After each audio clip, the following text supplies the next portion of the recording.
Blitzscaling.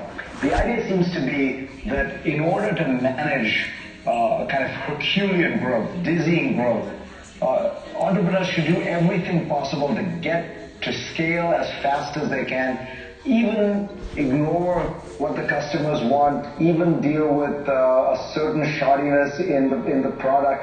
That sounds very different from what a lot of business gurus will say, which is the customer always comes first. Explain.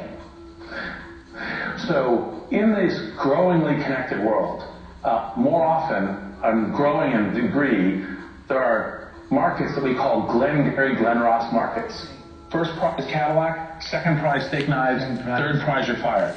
And so the first to scale is what really matters. The first to scale is the company, the product, the service that establishes the ecosystem, whether it's Facebook or Google or Airbnb or LinkedIn. And the set of techniques to do that are counterintuitive from a classic business perspective. So it's, ignore your customer, let fires burn, tolerate bad management, don't know what your customer acquisition cost is or your long-term value of your customer is, but scale as fast as possible. Let me ask you about two people who seem to follow your advice. Mark Zuckerberg at Facebook, famous motto was move fast and break things, and Travis Kalanick at Uber, who seemed to try to just move Uber as fast as he could to get greater and greater market share. One has succeeded spectacularly, the other not so much. Why? Well, they both succeeded. They both built interesting companies. One, Mark Zuckerberg, kept going up the learning curve, realized that he needed to change his game, create a diversified and strong executive culture where all of the executive teams were building in a much more formal business practice and evolving the organization as product and services it went. And so Mark Zuckerberg, through hiring Sheryl Sandberg and the rest of the exec team and kind of upgrading as he went, learned that. Travis actually misstepped on some of it. He didn't learn, now we're logistics infrastructure, so we need to be working with kind of government and infrastructure. And we needed to be upgrading our work process such that I'm handing more and more responsibilities to an executive layer.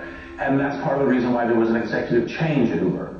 It seems to me that there are two places where your advice can be most successfully utilized.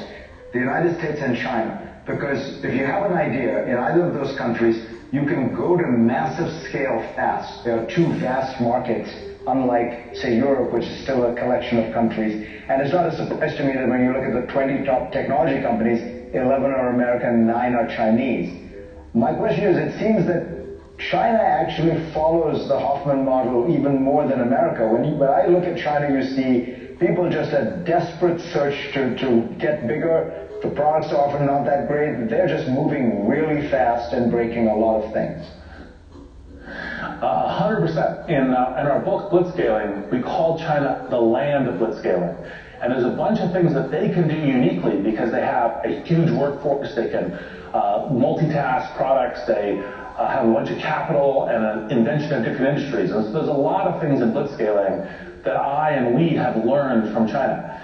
I think also, of course, Silicon Valley, which says, well, how do we do this in a single-threaded way? How do we do this when we have a limited workforce for doing it? So I think it's possible to do in more places than just China and Silicon Valley, but there are two different ways. And China is definitely one of the ones that I and we at Silicon Valley are looking from.